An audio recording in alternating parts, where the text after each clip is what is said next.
सरकारी अस्पताल मैं चैलेंज करके कहता हूँ कि सरकारी अस्पतालों का जो एचआर है वो दी बेस्ट है, सरकारी अस्पतालों का की फैसिलिटीज़ दी बेस्ट हैं, लेकिन सबसे बड़ी जो प्रॉब्लम है सरकारी अस्पताल में, जो कि एक गरीब, एक आम आदमी मजबूरन उसको फेस करता है और एक वेल ऑफ शख्स जो है वो नहीं चाहता कि मैं इस प्रॉब्लम को फेस करूँ, वो उन सरकारी अस्पतालों का हद से ज़्यादा रश है।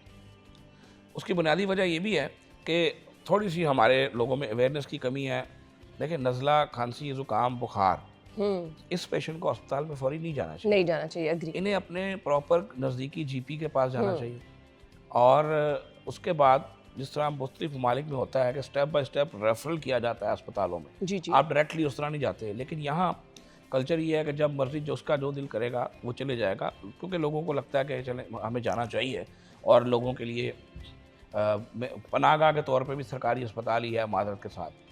तो जहाँ तक आप इस बात का ताल्लुक है कि आपने ये कहा कि अद्वियात की फ़राहमी और दीगर चीज़ें अगर एक दिन के लिए भी उनमें गैप आ जाए, आप दिन की बात करती हैं, मैं कहता हूँ अगर 1 घंटे का भी गैप आ जाए तो ये एक बहुत मुश्किल मरहला जो है वो हो जाता है। हेल्थ जो है वो एक 24/7 इशू है।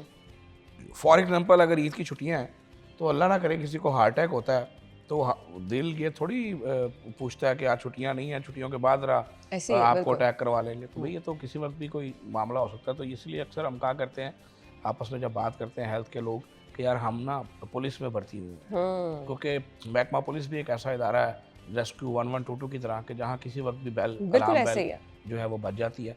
तो इन तमाम ज़मीनी हक़ाइक़ को सामने रखते हुए भी अपनी पॉलिसीज़ बनानी होती है। और मोहतरमा चीफ मिनिस्टर साहबा मरियम नवाज शरीफ साहबा ने जब ओथ लिया था, मैं हमेशा ये बात कहता हूँ, तो उन्होंने ये कहा था कि हेल्थ और एजुकेशन मेरी टॉप प्रायोरिटी है। और आज भी आप देखें कि हेल्थ को इन तमाम नामसाइद हालात के बावजूद, फाइनेंशियल क्रंच के बावजूद, हेल्थ के प्रोजेक्ट उन्होंने टॉप फोकस करके रखे। आप अगर उनके पिछले 2-2.5 साल की हम बात करें, जो उनका टेन्योर था, क्लिनिक ऑन व्हील्स उन्होंने मैदान में उतारा, जो आज तक 2.5 करोड़ से ज़्यादा लोगों को उनके घरों की दहलीज पर इलाज दे चुका है। लेकिन जब क्लिनिक ऑन व्हील किसी के मोहल्ले में जाता है तो किसी को नज़ला है, खांसी है, ज़ुकाम है, बुखार है, या कुछ भी नहीं है, वो चेकअप कराना चाहता है तो वो फैसिलिटी उसको अवेलेबल होती है। जी। इसी तरह से मोबाइल फील्ड हॉस्पिटल्स हैं। इसी तरह से हमारा जो नया प्रोग्राम अब हम लेकर आए हैं, मैं चूँकि ये सारी चीज़ें जो मैं शेयर कर रहा हूँ आपसे, हेल्थ के 2 महकमे हैं। एक जी सेहतोबादी है बिल्कुल। जिसको मैं डील करता हूँ, और एक स्पेशलाइज्ड हेल्थ केयर है स्पेशलाइज्ड। जो जिन्ना अस्पताल, मी हॉस्पिटल, गंगाराम हॉस्पिटल, ये सलमान रफ़ीक साहब जी की बिल्कुल। मिनिस्ट्री के अंडर आते हैं, इसको वो डील करते हैं। अक्सर लोग इस मिक्स कर देते मिक्स हैं। कर देते हैं, और मेरे पास जब शिकायतें आ रही होती हैं तो अक्सर टीचिंग अस्पतालों की आ रही होती हैं, तो मैं बहरहाल वो कन्वे करता हूँ, लेकिन वो मेरा बेसिकली डोमेन नहीं है। तो हम चाह ये रहे हैं, चीफ मिनिस्टर चाह ये रही हैं कि एक तो लोग बीमार होते हैं तो उनका इलाज कराना बहुत ज़रूरी है, लेकिन जो बुनियादी बात है कि लोगों को बीमारी से ही बचाना कितना ज़रूरी प्रिवेंशन है। पे बात करनी है। तो जब तक हम प्रिवेंशन को ज़्यादा फोकस नहीं करेंगे, उसके ऊपर अपने बजट की एलोकेशन ज़्यादा नहीं करेंगे, और जब तक हम अपनी पॉलिसी को इस तरह से अडॉप्ट नहीं करेंगे कि हमें मरीज़ को मरीज़ बनने से पहले बचाना है, मर्ज़ पर काम करना है, तो मर्ज़ पर काम करने के लिए चीफ मिनिस्टर साहबा ने हमें जो है वो एक बेहतरीन प्रोग्राम जो है वो दिया है, जिसको कम्युनिटी हेल्थ इंस्पेक्टर्स का प्रोग्राम कहते हैं। शायद आपके घर में भी वो बच्चियाँ, वो बेटियाँ आई हों, वो आएंगी, वो लोगों के घरों में जा रही हैं। पूरे पंजाब में इस वक्त ये काम जारी है, और वो जाती हैं और जाकर आपसे आपके घर का सर्वे करती हैं और आपके अच्छा। घर को और आपके तमाम अफराद को रजिस्टर करती हैं। चीफ मिनिस्टर साहबा मरियम नवाज शरीफ साहबा जो पॉलिसी लेकर आई हैं, हमने तमाम बेसिक हेल्थ यूनिट्स को आउटसोर्स कर दिया। आउटसोर्स का मुराद निजकारी नहीं है। अक्सर मैं चैनल आप पे देखता हूँ कि वो लफ्ज़ लिखा होता है कि ठेके पे चले गए। ठेके पे नहीं गए। ठेके वाला लफ्ज़ जो है ना, वो बड़ा ज़रा थोड़ा मायूब से लगता है। एक डॉक्टर जो है एज एंटरप्रेन्योर उस पर काम कर रहा है। हमने एक डॉक्टर को ये मौका दिया है कि अगर आप अपना प्राइवेट क्लिनिक खोलते और अपने पेशेंट को बड़े अच्छे तरीके से देखते, आपको पता होता कि मेरा पेशेंट है, आप उससे शफकत भी करते, उसकी बात भी सुनते, अखलाक से बात करते, मोहब्बत से बात करते। सेम वही सेटअप हमने उन BHUs पे दे दिया। पहले चीफ मिनिस्टर साहब ने क्या किया कि उन BHUs को जो गंदी हालत में थे, ठीक है। State of the art buildings में कन्वर्ट किया। उनकी रिवैम्पिंग हुई, और रिवैम्पिंग के नतीजे में अगर मैं आपको शेयर कर सकूं आफ्टर और बिफोर पिक्चर, तो एक 180 डिग्री का इनकलाब है ठीक है। कि आप खुद हैरान होंगे कि क्या वाकई हम पाकिस्तान में हैं। वो आपको ऐसे लगेगा जैसे आप कोई यूरोप अमेरिका के बेसिक हेल्थ यूनिट्स में आ गए, इतनी अच्छी बिल्डिंग्स बन गई हैं।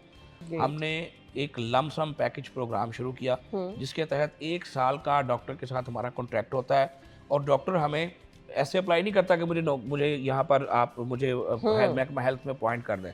डॉक्टर हमें अप्लाई करता है कि THQ रायवेंड, DHQ अटक या किसी भी मतलूबा फैसिलिटी में कि इस फैसिलिटी में मैं आपको अप्लाई कर रहा हूँ। उसका NTS एग्जाम होता है, अभी हुआ है, ठीक और एक थ्रेश होल्ड है 50 नंबर का। जिसने 50 से ज़्यादा नंबर ले लिए वो पास है। सही। अब उसके बाद उसकी प्रेफरेंसेस हैं, टॉप 5 प्रेफरेंसेस उसने देनी है कि हर बंदा 5 प्रेफरेंसेस देगा कि अगर मैं पास होता हूँ, मेरा मेरिट आता है, तो मुझे फ़लाँ फ़लाँ फ़लाँ फ़लाँ जगह में से कहीं लगा दें। ठीक है। अब जिस जगह पे उसने कहा होता है, हम जितने लोगों ने कहा होता है हम उन तमाम को उस बॉक्स में डाल देते हैं। अब उस THQ या DHQ में अगर 10 सीटें हैं और 40 लोगों ने NTS पास कर लिया और 40 लोगों ने इस ख्वाहिश का इज़हार किया कि हम DHQ अटक में लगना चाहते हैं, तो टॉप 10 जो 10 सीटें हैं वो सिलेक्ट हो जाते हैं और बकाया को अगली प्रेफरेंस में भेज दिया। इस तरह उसको 5 चांस मिलते हैं। अब उसका फ़ायदा क्या हुआ?